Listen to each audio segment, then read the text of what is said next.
Welcome to The Forest Garden, a podcast for gardeners who want to upgrade their landscapes into biodiverse food forest systems. Today, we're lucky enough to be speaking with Jane Steward, author of Medlars, Growing and Cooking. If you've never heard of Medlar, you're not alone. This unusual fruit is perhaps best known for its many vulgar nicknames, and although it was once a popular tree crop in Europe, in modern times it has become rather obscure even amongst plant nerds like us. Tune in today to learn all about the Medlar's fascinating history, cultivation and harvest tips, and some of Jane's favorite Medlar recipes, as well as much more. Stick with us. Jane Steward, thank you for joining us on the podcast. Why don't we start off with your personal background and how you became interested in Medlar and other fruit trees? Okay, Michael, thank you very much indeed for inviting me to join you today. I'm really looking forward to this. So thank you for inviting me and by extension, Medlar, to be part of your lovely podcast world. So my background is an odd one. I'm a Londoner who has internally immigrated to a county, which is what we call them here, called Norfolk, which is in the fat part of the southern half of England. Prior to moving here, I worked in the City of London in the financial markets. And then in 2004, I retrained and set up my own business working as an executive leadership coach. So how does somebody with that background end up being interested in Medlar, Mespelis germanica? Well, it's a story of health and regeneration. Having moved to Norfolk, I was lucky enough in 2015, aged 55, to be diagnosed with a stage 1 cancer, and I was cured of it. This is really a big trigger for change in my life. The recovery process was quite quick physically, but slightly slower mentally, and I found salvation in the garden. It was this time of year, so we're talking January, February, March. And also in raiding my deep freeze for stashed frozen fruit, which I wanted to experimentally turn into preserves. I literally come from a long line of jam buyers rather than jam makers. I'm the first in my family on either side to take an interest in putting things into jars. But what I found, and we did have some medlar trees that we had brought with us when we moved here in 2012, what I found was that the medlar started to more than just intrigue me. There is a family link here. I should say that my husband David grew up in Suffolk. His gran had access to a medlar tree, and she used to harvest the fruit every autumn and make medlar jelly that she used to give to her husband, David's granddad, every day when he came in off the fields. He was a farm labourer. So there was a family interest in the medlar tree in David's family. And when his grandparents died, David's dad bought him a medlar tree, which he planted in his garden in Cambridgeshire, which is where he then lived. And when I met David in 2008, I met the medlar tree and stood there absolutely astonished by the beauty and the ugliness all rolled into one of this medlar tree. Beautiful because it was statuesque and had a beautiful canopy that seemed to reach out sort of above our heads in a way that wanted to enfold us. And ugly because I'd never seen a fruit quite like it. It was late October, the fruit was still on the tree. And I can remember asking David what on earth this was. And he said, oh, it's a medlar. I then said, well, what's a medlar? Remember, I'm a Londoner who knows nothing at all about anything. So that's when my interest in a very, very, very tiny way was first piqued. I discovered also that there was no book on the medlar, which was very frustrating. And there was remarkably little on the internet at that particular time. As to how I became personally interested with a capital I in the medlar, which I would now class myself as being, it really did come about as a consequence of this illness that I had in 2015. It became quite clear to me quite quickly that maybe my life as a coach, going in and out of businesses, helping leaders go through change, maybe that chapter needed to close off, and I needed to make myself open to some new possibilities, to go through a transition. And in a very literal sense, I put additional roots here in Norfolk because we started to add to our 10 medlar trees at the end of that year. And by 2019, we had 115 medlar trees. And by 2020, those medlar trees had been recognised as a national collection. So I think it's fair to say that what felt like a flirtation became something really quite serious in a relatively short space of time. My little business, Eastgate Larder, which is the only specialist medlar business in the UK, was registered as a business right at the end of 2015.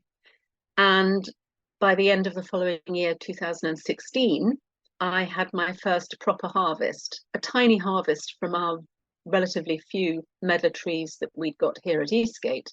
But through the miracle of Facebook as a networking mechanism and one or two personal introductions, I was able to access enough fruit to start building up some wholesale customer relationships in 2017.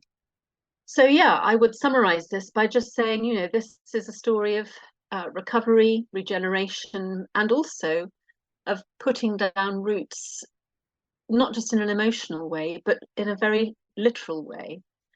It felt terribly important to me to find a meaningful way of saying thank you to the place that I had been lucky enough to move to. Because if I hadn't moved here, the chances of my cancer having been discovered at a very, very treatable stage were almost zero. And that's what I'm deeply grateful for. And I feel I've got, you know, a second chance at life. And everything I do in and around the business and the orchard is very much with the revival of the medlar in mind. So, Jane, could we describe exactly what the medlar tree is, what it looks like, what the fruits look like? Just do a sort of basics on the medlar tree.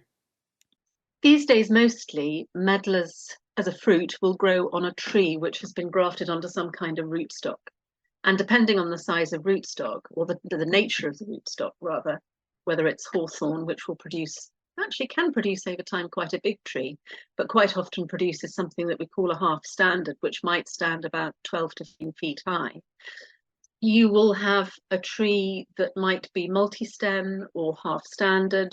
You know, you can take your pick and encourage the tree to look the way that you would like it. One of the joyous things about these deciduous trees, which are incidentally cousins of apples, pears, and quinces, is that they are lovely to look at for about 9 months of the year. And in fact, today, when I was out in my orchard, I noticed the first green torpedo-shaped leaf buds really becoming quite significant. I've found several that are about already half an inch long, and the trees only finally lost their leaves about 8 weeks ago, which is quite something. So I would imagine we will have leaf action of a visible sort, visible enough to attract the pigeons, by the first or second week of March. So we've got a deciduous tree that can produce an arching canopy, typically that will be wider than it is tall. And these have the potential to live for a very, very long time. Apples become elderly at about 100. Medlars can easily outlive an apple by a factor of 2 or 3. I know a couple of trees in Norfolk that are around 200 years old. And it's reputed that the oldest medlar tree recorded in Britain, down in Wiltshire, was planted in 1632. There's not an awful lot to look at now, but it is still there. It's called the George Herbert medlar, and I do talk about it in the book. So we have this beautiful tree, a pome fruit, producing as a fruit a crop that is harvested sometime between the end of October and the middle of December, depending on what the weather's doing. Some cultivars are definitely much later than others. I'm thinking particularly of the Westerfeld, which typically doesn't come off the trees until the back end of November. The Iranian, which is one of my favourites, tends to be a very early one. That tends to be ready to pick, actually to eat fresh off the tree in about the first week of November. So as a fruit, when they're rock hard on the trees, ready to be picked, because you've got to ripen them off the tree, they tend to be anything between 1 and 2 inches across in diameter, unless you're looking at maybe the Russian, the large Russian, which can be up to 3 inches across, and the large Dutch, which might be more like sort of 2.5 inches across. They do have quite distinct features. That the Dutch will have quite an open calyx, whereas the large Russian will have a slightly more closed one, but they're both fairly flat looking. The Royal, which was introduced here in the 19th century by Thomas Rivers, that's a sort of round, quite a rounded medlar, about 1.5 inches in diameter, with quite a closed calyx. But the variety or the cultivar that is most widely found in the UK, the Nottingham, always reminds me of a UFO. They tend to be quite flat looking, maybe 1.5 to 2 inches across, but with a very, very open and very flat calyx. And my favorite as a table fruit, the Iranian, looks more like a sort of drop pearl earring, almost sort of egg-shaped, not quite that big, maybe 1.5 inches in the larger examples, top to bottom, and again with quite a closed calyx. So there are some quite distinct differences among the cultivars once you start to notice what those are. And this sort of golden-ish, brownish, rough skin on the hard but fully grown fruit will darken and darken as the bletting process, the ripening process, takes place. And at the same time, the creamy coloured flesh, which is tannic and impenetrable, becomes soft, sweet, and dark. And this is probably one of the reasons why the medlar has fallen out of fashion. Visually, its brownness is a bit of a visual challenge to humans who are used to, these days, having bright, vibrantly coloured fruit available all year round. So the medlar really does need a little bit of help and encouragement and support from people like me, and hopefully you, the listeners, to reappraise it and to reconsider it. Here in the US, you mentioned the Nottingham cultivar, but here Breda Giant seems to be the most available cultivar. Yeah, it is. And I noticed that. There's another one, the cultivar that's been planted at the National Arboretum in DC is a cultivar called Sultan. Now, I don't know whether that is a hybrid of the Iranian medlar. I haven't actually physically seen a Sultan, but I have seen the Breda Giant up close. That's what they have at Scott Farm in Vermont. And I think it's the cultivar that Alison said they'd got at the Hortus Gardens in the Hudson Valley. But it is, I mean, if I were to put a Breda Giant against a Nottingham, I don't think there would be an awful lot of difference to identify. And this is this is one of the really tiresome features of the medlar world. I have to be really upfront with everybody about this. The cultivars that are distinctive to look at are very distinctive. So the Iranian is distinctive. I think the Nottingham is distinctive. The Royal is distinctive. The large Dutch, the large Russian. But then the Westerveld and the Macrocarpa and the Flanders Giant and the common Dutch, to my mind, all look very much of a muchness, a great English expression. But to really get under the skin of the differences, I think some quite costly DNA work would need to be done. And that would require quite a lot of investment and would certainly be beyond the reach of pretty well most of us.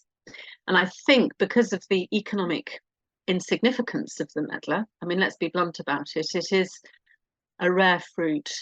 It's not grown commercially here in the UK other than by me and a jam maker that most Americans will have heard of, the Wilkins family of Tiptree in Essex. If anybody ever goes to a hotel for a breakfast, they might see these very distinctive little tiny jars of British strawberry jam or marmalade made by the Wilkin family. They've got medlar trees growing on their farm down in Essex. But this is very much a sort of minority, it's a minority interest. And probably medlar awareness in the UK, it might now be somewhere between 10 and 12% of the population. A survey was done in 2017. It was probably standing at about 7 or 8%. And I'm talking awareness in terms of people knowing what they look like or maybe having eaten them. Total contrast to how things looked about 100 years ago, when a medlar did play quite an important part in the winter diet. Yeah, why don't we dive into that history a little bit, because I think that Okay. the history of the medlar tree is especially notable. And I was reading the first chapter of your book all about it, and there was a lot of things I learned. I'm very grateful to a lot of much more eminent scientists and researchers than I am, who during the course of the 20th century managed to piece together what feels like a credible history for the medlar. The first really important point being that you need to sort of travel back through time about 3,000 years to that bit of geography that sits somewhere between the northwest coast of Iran and Turkey. So we're thinking the area of Azerbaijan, Iran, Turkey, around the Balkans, a little bit north of the Fertile Crescent, which was one of the first seats of agriculture. And in the wild form, the medlar probably grew as a bushy, thorny tree and would have had really quite small fruits. So my first sort of question is always, well, why on earth did humans take any interest in medlars? Small brown, acorn-sized, just to give you a bit of context, thorny and impenetrable.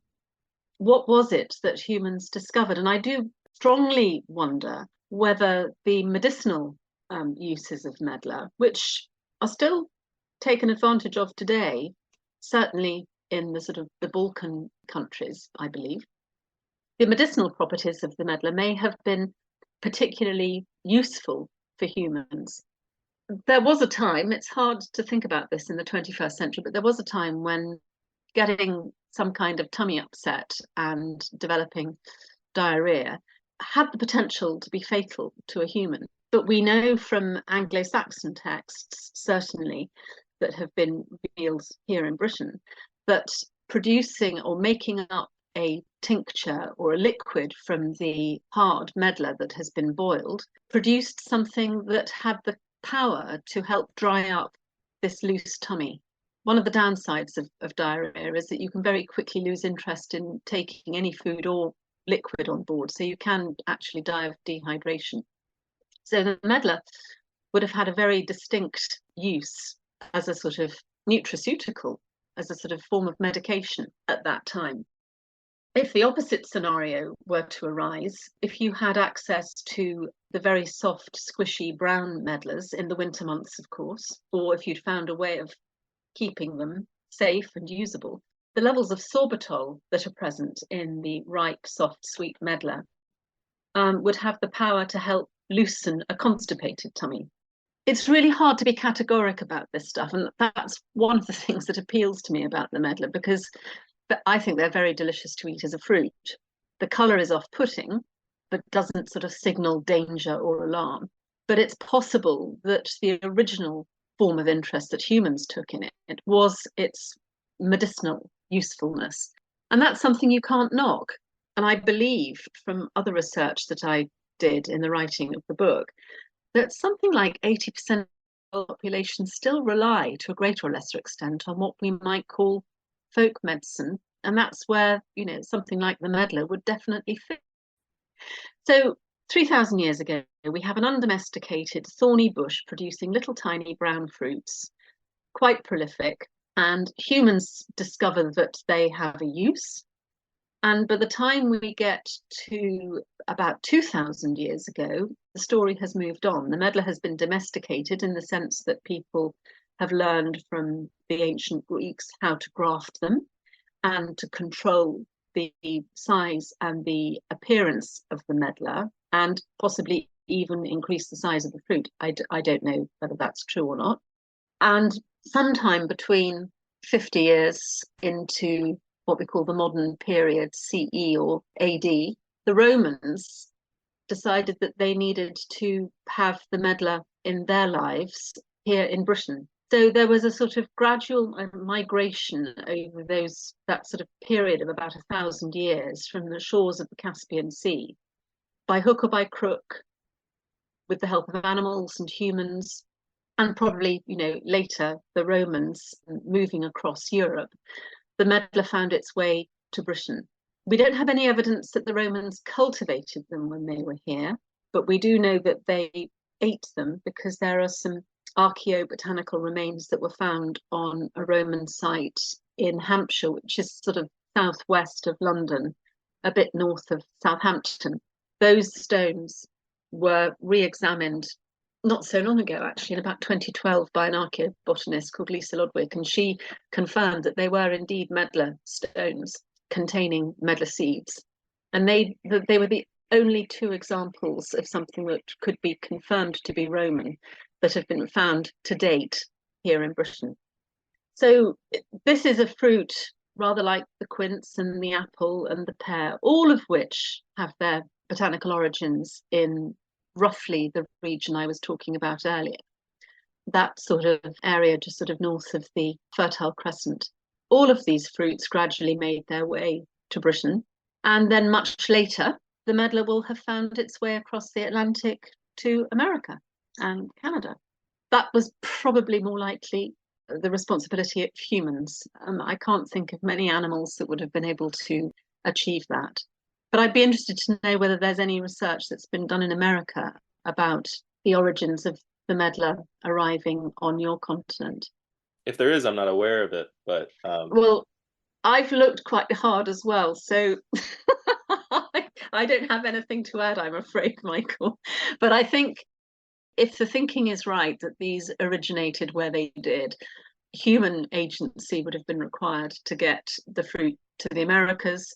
And in the same way, it would have been required, human agency would have been required to get them down to Australia. I think there we can blame the convict ships that took badly behaved people from Britain down to Tasmania and the southern part of Australia, where medlar trees thrive and do very well. So we have, we have got a distributed population, a bit of a small population, but distributed all the same. But the time in between, so, the Romans ate them, we know that. They were probably at their most popular here in Britain around the time of Henry VIII. So we're talking the middle of the 16th century, so the 1500s. I think he was on the throne certainly in the 1520s, 30s and 40s.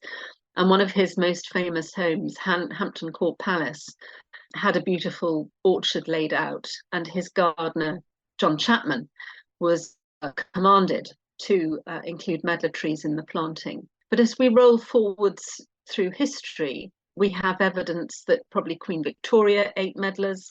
They were available to buy at Covent Garden Fruit Market at Christmas time, and they were still very much in circulation in the winter months up to and just after the First World War. But of course, the 20th century was a time of remarkable advances and changes in so many parts of life, whether it was the way households were organized and run, whether it was the surge in possibilities for international trade of all sorts of things, including fruit and vegetables and other food products. Refrigeration became something that was available in the home. And I can remember as a teenager in the 1970s, all the excitement when a deep freeze, as it was called, or a chest freezer was acquired by my family to help my mother feed her family of 6, to reduce the number of shopping trips, certainly. So a lot has changed. And at the same time, our appetite for convenience and our appetite for year-round availability of certain foods, including fruits, has spun, I would say, completely out of control. So there isn't a day of the year in the UK where you can't buy a strawberry. Whether you want to eat that strawberry is another matter. but all kinds of things are constantly available to buy because they've been grown in Kenya or Peru or Israel or South Africa, and they rock up to our supermarkets. The concept of eating seasonally and being aware of the seasons through our diet has also shifted. So I think the years following the First World War through to the early part of the current century marked a steep decline in awareness of the medlar. And even individuals, who considered themselves more than half interested in what they were eating, I'd include myself in that, had no idea that this fruit existed.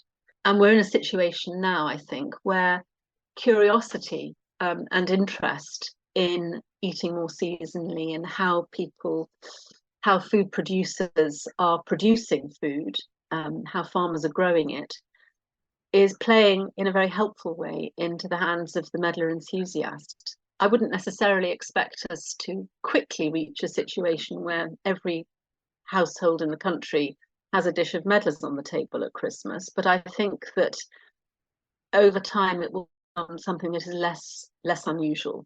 It's funny that you say Christmas because I do think they are especially suited for the holidays. And the only time that I've exposed my family to Medlar was on a Christmas Eve celebration where I brought a little bowl harvested from a breaded giant tree, and they were popular. People liked them. Yeah. People who are kind of a little hesitant to try things they don't know, and it was a hit. Yeah, I know, and it's interesting, isn't it?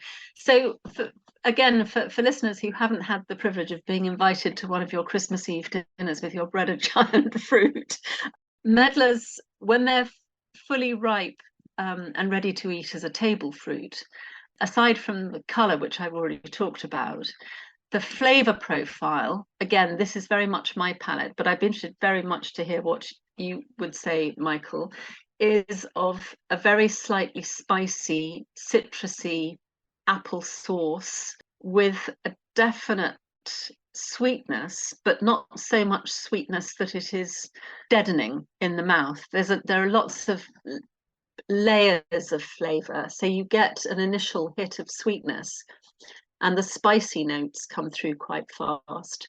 And then at the end, almost as you're swallowing the fruit, this sort of citrusy reward, I think, becomes very obvious. And there are one or two cultivars. I mean, the Iranian, which is my number one top favourite fruit to eat as a table fruit of the Medlar family, has the sweet spiciness, the citrus note, very, very distinctly defined. And I think for me, that makes it the most delicious. I never cook with it. It's the one that I treasure, and I have about 6 kilos of them sitting in my deep freeze, which I have carefully looked after, freezing them on wax paper and then bagging them up when they're rock hard. But the common Dutch is an interesting medlar. It has a flavour of honeydew melon, so nothing appley and nothing particularly citrusy there. There's another one, which is not the Breda giant, but the Breda, which incidentally is a real place in the Netherlands, in case anybody's interested. And that has distinct notes of cinnamon and satsuma, which is those lovely little sort of very peelable oranges that we get a lot at Christmas time. And you've got other things in between. You get caramel notes from some of these medlars with less citrus. And the one that's probably the best all-rounder for both cooking and for eating fresh would probably be the Nottingham, which I think is one of the reasons why it's the cultivar has become most readily available here in the UK. So, I mean, I would describe the flavor at least, and I have to say I've only had Breda Giant. My Medlar experience is limited to that one cultivar. I always say brown cinnamon sugar applesauce is what it tastes like. Okay, yeah. They're very attractive. And when you put a fruit like that with a really beautifully produced cheese, and I'm talking maybe a hard cheese that is like a cheddar style cheese, or a soft brie style cheese, or even a beautiful blue cheese that is like a Stilton or a Roquefort. The contrast flavors and textures that you can enjoy from your cheese board with some medlar fruit sitting in their own bowl is really quite astonishing. And it never ceases to amaze me just how this simple brown fruit can bring so much out of different sorts of cheese. So, Jane, could we take maybe a half step back and talk Mhm. about Medlar in the sort of orcharding context? Um, Yeah, you're one of two maybe people who actually have a sizable orchard in the UK. So yeah. I think you're well equipped to sort of describe, you know, Okay, people want to know growing conditions or how shade tolerant the trees are or what kind okay, of soil and cultivation tips, pruning, that kind of stuff, the nitty gritty. okay. Right. Well, this is an easy tree to grow. Medlar trees are incredibly forgiving. All they ask of their owner is to have neutral to slightly acid soil. They like some sun, but they don't need to have sun all day. They prefer sheltered situations. So if you are lucky enough to live on the seacoast, you'd need to find a sheltered spot on your plot to accommodate a medlar tree. They don't like salty air. They will get themselves going in terms of wanting to push out flowers within a couple of years of being planted. You can get your fruit tree nursery to supply you with a 1 or 2 year old grafted tree. Hawthorn is a very popular rooting stock and is incredibly durable. And they are hardy down to very, very low temperatures, and they cope with very high temperatures. We had a 50 degrees centigrade swing temperature wise here a couple of years ago in a 12-month period, and I didn't lose a single tree. So I feel that we have tested the medlar quite well there. So once you've got your plant, dig a square rather than a round planting hole, settle your tree into its space, aim to get the root point more or less level with the soil once it's been planted. But you want to help it along with some compost or some leaf mold, maybe some mycorrhizae boosting powder, a good bucket of water, and also give it some support in the form of a stake, a tree support stake. Once you've got your young tree into the ground, you can then look forward to it pushing out some growth in that first spring. And you can rub off any growth that starts to appear below the level at which you would like the crown of the tree to form. I'm talking now about a tree that eventually will be a half standard or have the look of maybe a bit like a sort of chaotic lollipop. So a sort of vertical trunk with a crown on the top. If you've chosen a multi-stem tree, then obviously the scenario is slightly different, but you can still rub some of the lowest buds, leaf buds off. You might want to protect the young stems if you've got wild deer or rabbits. Both of those species like young fruit trees to nibble on, and you can lose a tree if, as we have, you get wild deer coming and munching all the way around. But having got them into the ground, don't let them dry out if you have a prolonged dry spell. But basically, they don't need an awful lot doing to them. They do tend to look after themselves. And in terms of pruning, really, until you've got quite a canopy or a crown on the tree, you don't need to do very much at all. If you get some severe branch crossing internally, you might want to deal with that. But you don't need to create, a leading vertical stem or anything of that sort. The medlar really will take responsibility for its own shape and will grow quite quickly. So I'm just thinking of my trees that are chronologically 10 years old, and they are standing probably about between 8 and 10 feet high and producing several kilos of fruit. Some of them will have produced as much as 8 or 10 kilos of fruit in the last couple of years, each year. So yeah, sheltered, sunny, neutral to slightly acid soil. Don't let them dry out, and don't let them try and fruit too young. So although they will push out flowers in their first couple of years, by all means let them flower because they are pretty, but don't let the fruit set. So after they finish flowering, go and do the unkind thing and pinch out what's left of the flowers, and let the tree do some serious work under the soil. Jane, could we cover the harvest and the bledding process? This is something that confuses me a little bit because the breaded giant that we have at my school in the campus arboretum, the fruits will blet right on the tree, and it seems like the longer I wait and harvest them right off the tree, the better they are. Like here, it's like, if I'm harvesting them in December, there's only a few fruits on the tree that are bledded, and really it's more like a January kind of thing. Gosh, that's really interesting. That's a late example. I didn't Yeah, realize it went that late. a lot of the stuff I've read online or in, the limited texts that are available talk about sort of October to December. And I think that's just based off of the climate of where those texts are written, including yours, Yeah, because, our climates are so different from one another, they um, are. from Massachusetts to the UK. And if I Uh-huh. pick Medlar in November, often what Mhm. happens is I end up with these fruits that just kind of turn rock hard. They don't properly blet, and Mm, they, mm, they don't do anything. I've started to hold off and just say, okay, let's wait till next month and see what happens. And yeah, then the whole thing goes down a lot easier. that's a really interesting example that you've given. And you're very fortunate because you only have one tree to watch and you can take advantage of the fruit at its best moment for picking because you're able to observe it. I too have had problems with one or two cultivars, which I think on reflection I have also picked a little bit too early. And I have found that the bletting has been frustrating and not entirely successful, leading to, hard, black, unusable fruit, which is very, very frustrating indeed. One does need to observe quite closely these medlar fruits as they get close to the theoretical harvest moment.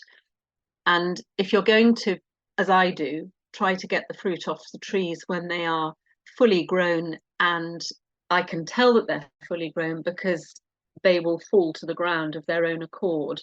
They're still hard. I know that the signals will have been passed into the fruit that they need to start bletting because there's going to be no more growth, which is why the fruit has liberated itself from the tree and fallen to the ground.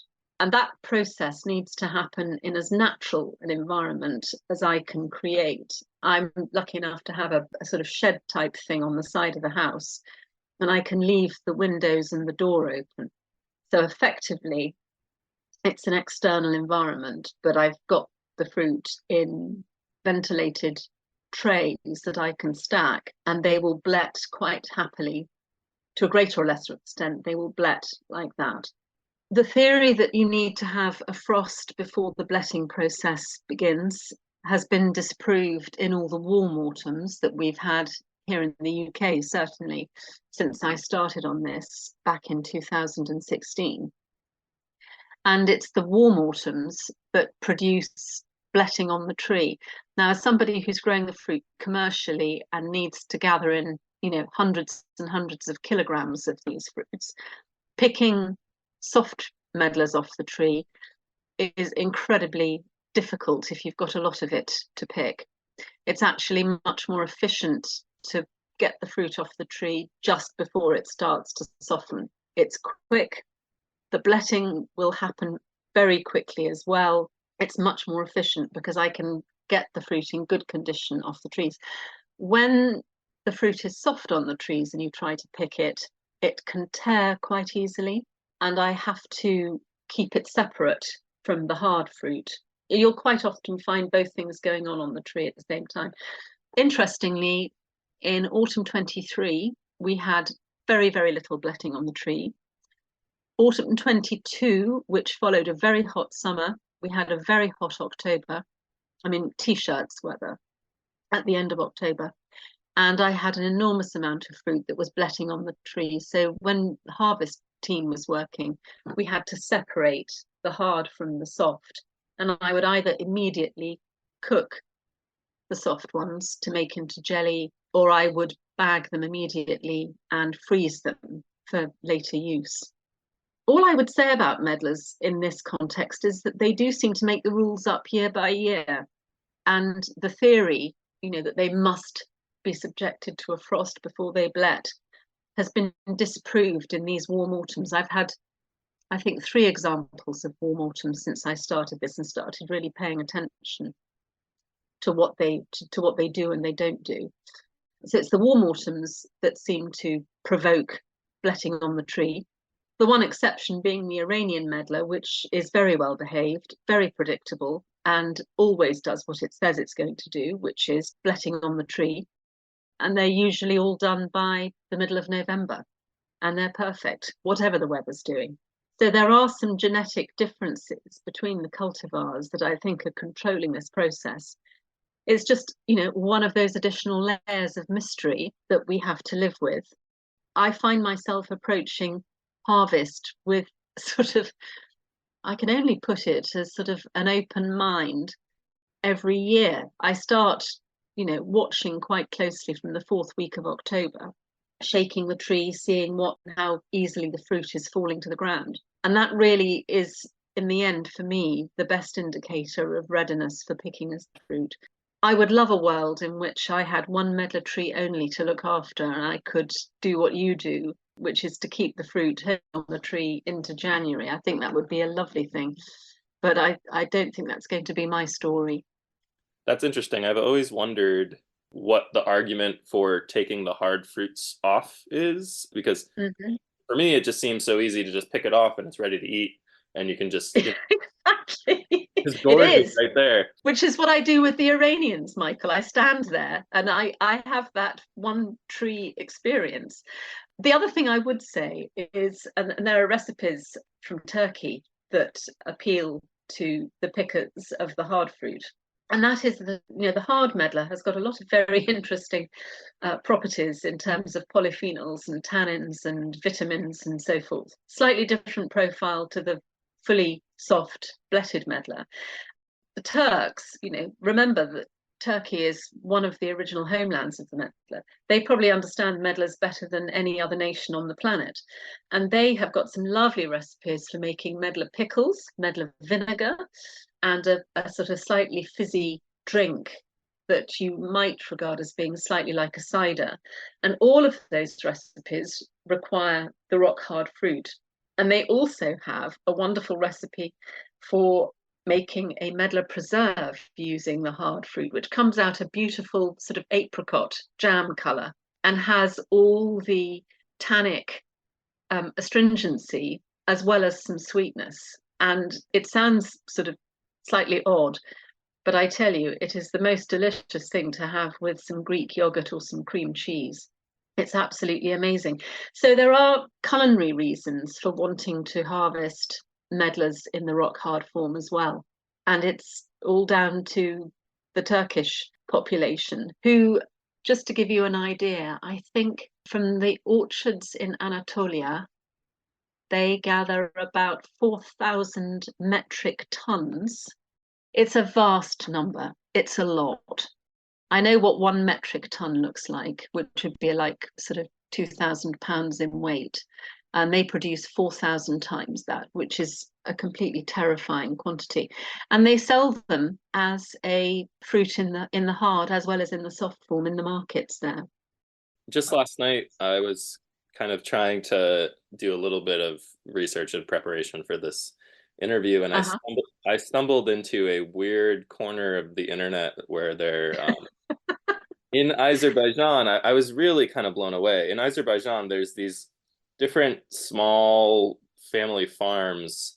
They've created like ASMR homesteading channels where the Medlar was featured on several different videos, and there's this one that's like the family harvesting the medlar off of all their trees in the orchard they have, which blew me away by the fact of the sheer quantity of medlar, and then the whole process of it being cooked down, and basically they're basically canning it, like they're making preserves, and the process involved having to first smush all the medlar together in this massive pan and then push it through a very fine sieve and then Yes. do that a second time and slow cook Hmm. it. It looks like it was a full day affair. Oh yeah, you've touched on one of the other reasons that medlars have fallen out of favour. This is labour intensive, and people don't have the time. Lots of people, not everybody, but lots of people don't have the time. But you hit on a brilliant illustration of, a different culture where time is made to do this because it's regarded as an important part of the diet. And I have to say, the final product, it really looked worth it. It was Mm. the Medlar. I guess I don't know if I would call it. It's not Medlar jelly, and it wasn't really Medlar jam, but it was Medlar something, and it looked absolutely delicious. Could we talk about the products a little bit more and the products that you Yeah. make from Medlar? Well, in the early days, when I didn't know anything about anything, in the early days of Eastgate Larder, I made Medlar fruit cheese, which is a set puree of the pulp of the fruit, and it could be that it's that the lovely family in Azerbaijan were making. So it's a delicious almost sort of chestnut brown color, and it is sweet, and it's got a slightly grainy texture. I discovered through giving tastings at a farmer's market that people who dislike pears dislike Medlar cheese because they don't like that gritty, grainy sensation in their mouths. Medlar jelly is made in a slightly different way. So in both processes, you have to start by simmering the fruit. But to make Medlar jelly, you simmer the fruit in more water than you would otherwise. And you have to pass the fruit, the entire contents of the pan, through a sieve and then a jelly bag to separate out the liquid, which, is very fragrant, but otherwise unremarkable. And at that point, you've got a couple of options. You could put some of that stock or juice from the boiling process into a shallow pan and over a low heat and keep an eye on it for an hour or so. And you would reduce it down to a syrup, which you could use in a variety of contexts. You could use it as a honey substitute, as a molasses substitute. You could put it on yogurt or porridge or cake, or use it to make a fun, slightly fruity flavored cocktail with some fizzy wine. All sorts of things you could do. And you'd also use that same stock with a quantity of sugar and some lemon juice to produce Medlar jelly, which is, from a business point of view, for me, my absolute best seller. People understand what a fruit jelly is in a jar in this country. They're used to eating red currant jellies and mulberry jelly and quince jelly. They appreciate the opportunity to have something sweet on the plate alongside something savory, whether it's cheese or meat or charcuterie or pate or whatever. There are loads of other things that one can do with medlars. The other thing that I make for the business now, I stopped making the medlar cheese because it's a very slow process. The business of dehydrating this liquid pulp with some sugar to produce some Medlar cheese can take longer than it takes to make Medlar jelly, which I can make in bigger quantities. So after a few years, I dropped the Medlar cheese. But I do make a spicy Medlar chutney. And the recipe, I should say, the recipes for all of the things I'm talking about are given in the book, which is easy to buy in America because it's distributed there. So if you want to buy a copy of the book, go to your nearest bookstore or your nearest online book retailer and place your order, and the distributors will be able to supply it to you via your chosen book retailer. What else? Crikey, one can make beer with medlars, one can make wine with medlars, you can flavour spirits with medlars.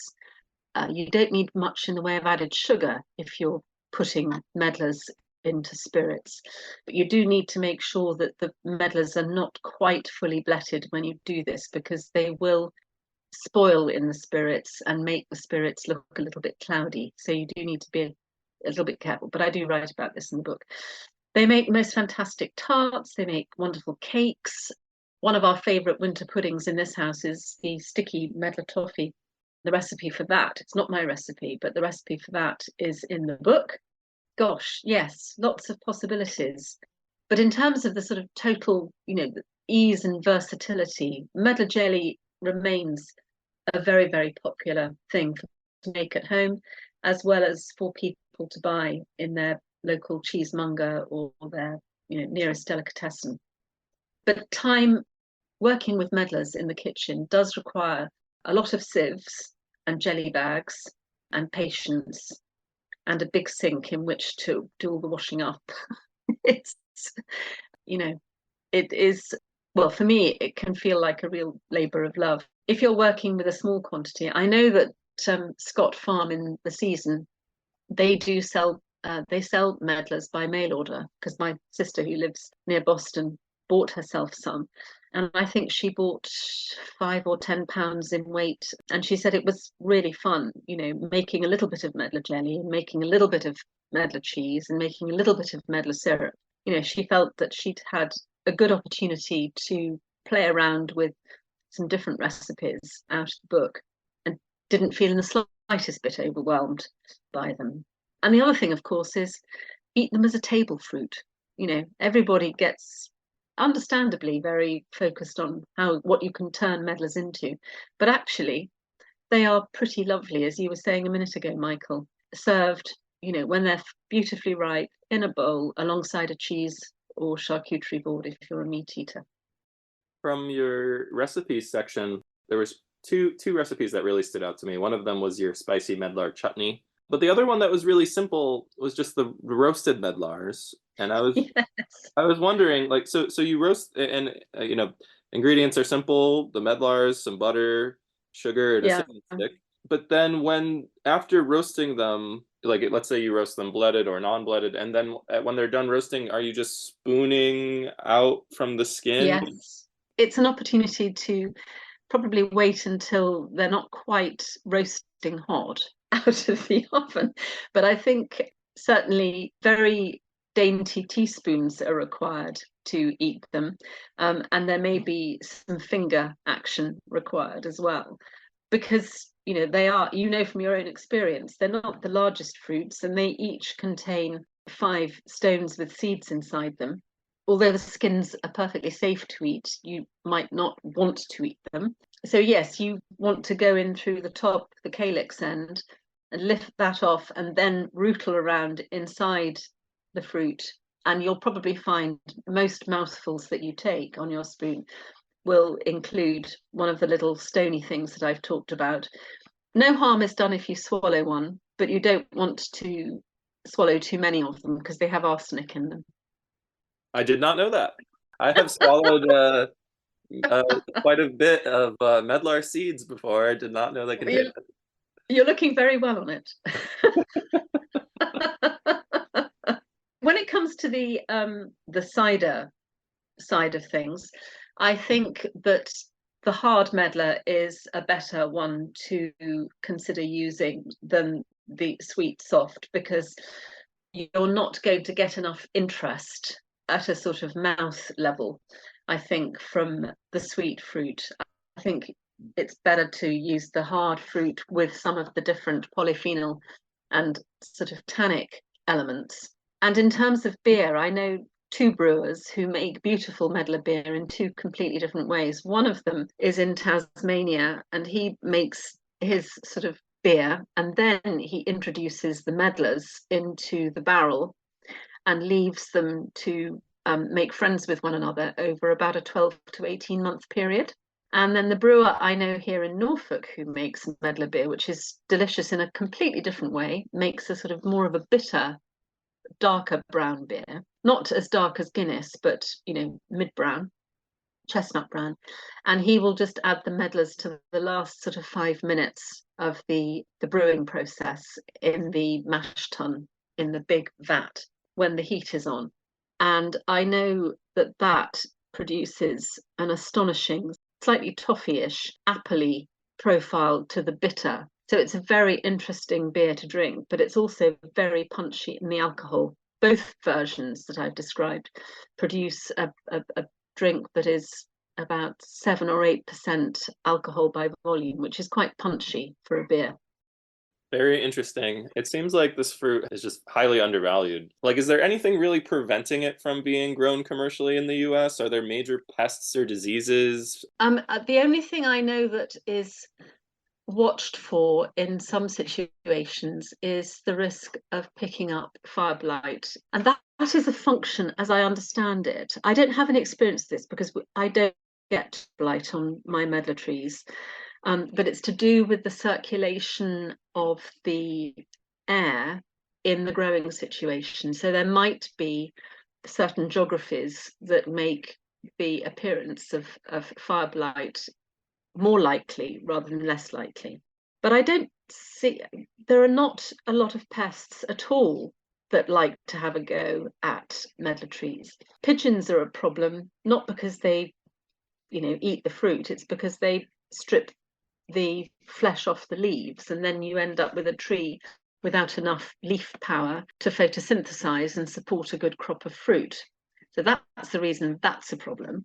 In terms of other things, they are not tricky. As I said right at the outset, they're easy. They're not tricky in terms of being a target for rusts or fungal pathogens or anything like that. You might occasionally get a little clump of a sort of fruit tree moth.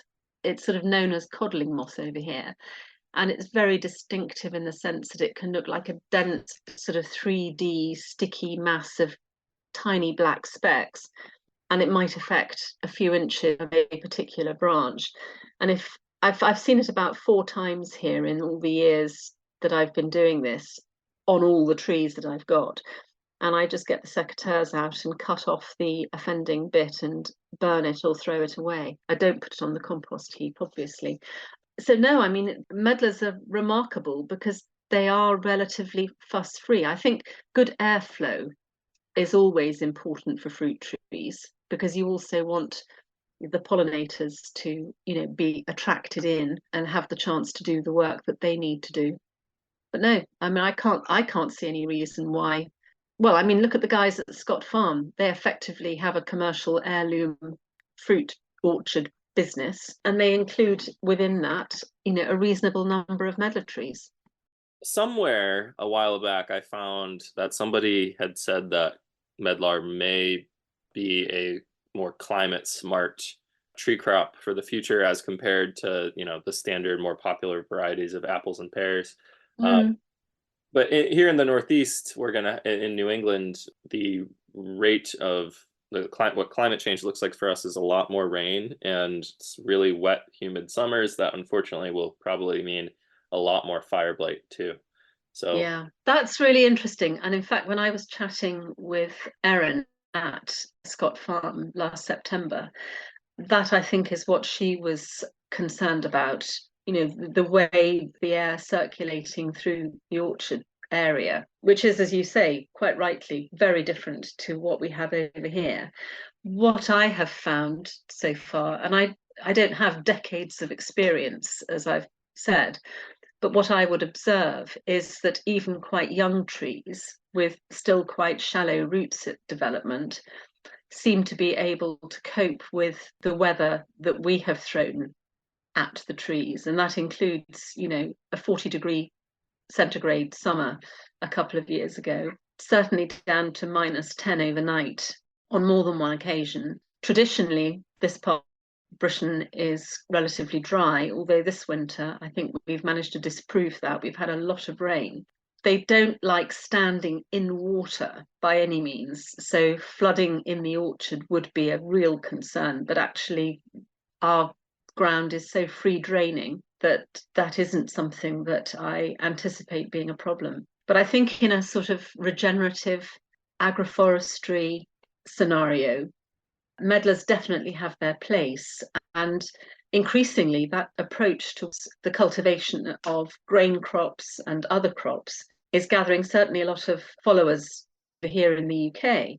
I could imagine that in suitable parts of New England that this is an approach that could very well. And the medlar is a perfect mid-size fruit tree to have growing, maybe behind some fruit bushes, blackcurrant.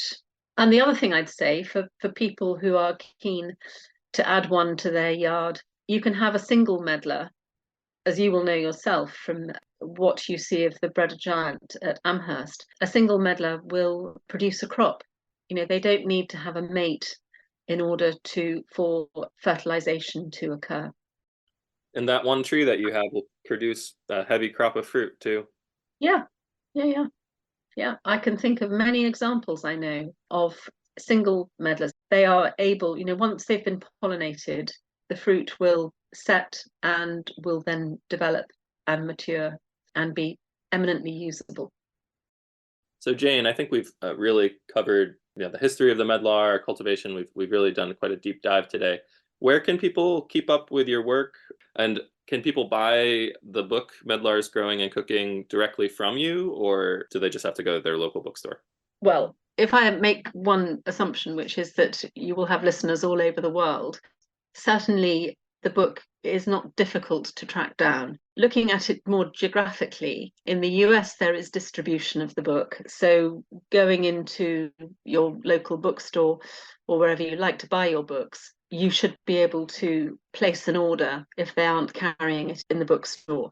Here in Europe, it is very easy to lay your hands on either through your local independent bookshop or your online retailer of choice. And there are various online companies now that will effectively support independent bookshops. There are plenty of people I know who are reluctant to give more money to Amazon. Let's be clear about that. That is a way of getting hold of it, but there are other ways. I think there's a site, is it bookshop.org? Australia and New Zealand are a bit harder. There isn't any actual distribution into those countries, but there are ways that an individual can place an order to get hold of a copy. And if all else fails, people are very welcome to contact me via my website, which is eastgatelarder.co.uk. And that is also my handle on Instagram, Eastgate Larder. And that's where I do most of my social media. Eastgate Larder is very visible on Instagram. It certainly was during the autumn. I have been somewhat quieter the last few weeks because there isn't a great deal going on with the trees and the fruit at the moment. So yeah, the website eastgatelarder.co.uk and Instagram Eastgate Larder will find me. And I do, if people want to direct message me or ask questions, I do my best to respond quickly to inquiries and will continue to do so. And if anyone is headed to the UK anytime soon, can they visit the orchard? Of course they can. Yeah. Again, let me know when you're coming, what you might like to do, and if I'm around and if it's possible, then we can make it happen. Lovely. I haven't been to the UK, so maybe that'll have to change. Of course, it would be delightful to welcome you here. Thank you so much for all your great questions and your own interest, Michael. I hear a lot of enthusiasm on your part. I mean, it's a great tree crop, and I think it's highly undervalued. Jane, thank you so much. This has been lovely. To our listeners who stuck around for the whole episode, thank you. You make this podcast happen, and we'll see you next time.